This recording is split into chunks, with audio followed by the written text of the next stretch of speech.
Hello అండి అందరికీ. రీసెంట్‌గా 'బ్యాండ్ మేళ' మూవీ రీసెంట్‌గా రిలీజ్ అయింది. ఈ మూవీ డైరెక్టర్ కొన వెంకట్ డైరెక్షన్‌లో వచ్చిన ఈ మూవీ రీసెంట్‌గా రిలీజ్ అయ్యి ఒక యావరేజ్ టాక్ అయితే దూసుకుపోతుంది. ఈ సినిమాలో court movie, child artist Sridevi, Roshan హీరోయిన్‌లుగా చేయడం జరిగింది. అసలు ఈ మూవీ గ్రామీణ నేపథ్యంలో వచ్చిన ఈ మూవీ యూత్‌ని ఆకట్టుకుందా లేదా చూద్దాము.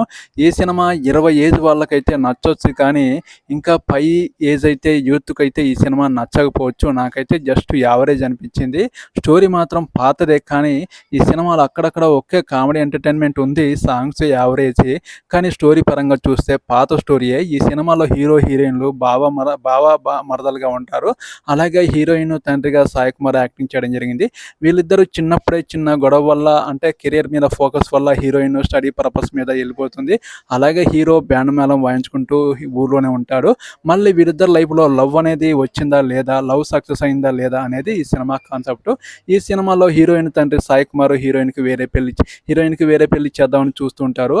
ఆ పెళ్లి విషయంలో ఎలాంటి క్లారిటీ వచ్చింది, వీళ్ళిద్దరూ మళ్ళీ కలిశారా లేదా అనేది ఈ చిన్న కాన్సెప్ట్తో వచ్చిన మూవీ ప్రేక్షకుల్ని ఓకే అక్కడక్కడ అరలిస్తుంది, కానీ మరీ సూపర్ డూపర్ అనేది నాకైతే కొంచెం యావరేజ్ అనిపించింది.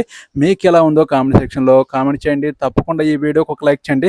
నా ఛానల్ని ఒక్కరైనా సపోర్ట్ చేయండి, సబ్స్క్రైబ్ చేయండి. ఈ సినిమా నాకైతే జస్ట్ యావరేజ్ అనిపించింది, నా ఒపీనియన్. నెక్స్ట్ మూవీ టాపిక్తో మీ ముందుకు వస్తాను. ఓకే, నా ఛానల్ సపోర్ట్ చేయడం మర్చిపోకుండా. Okay, bye.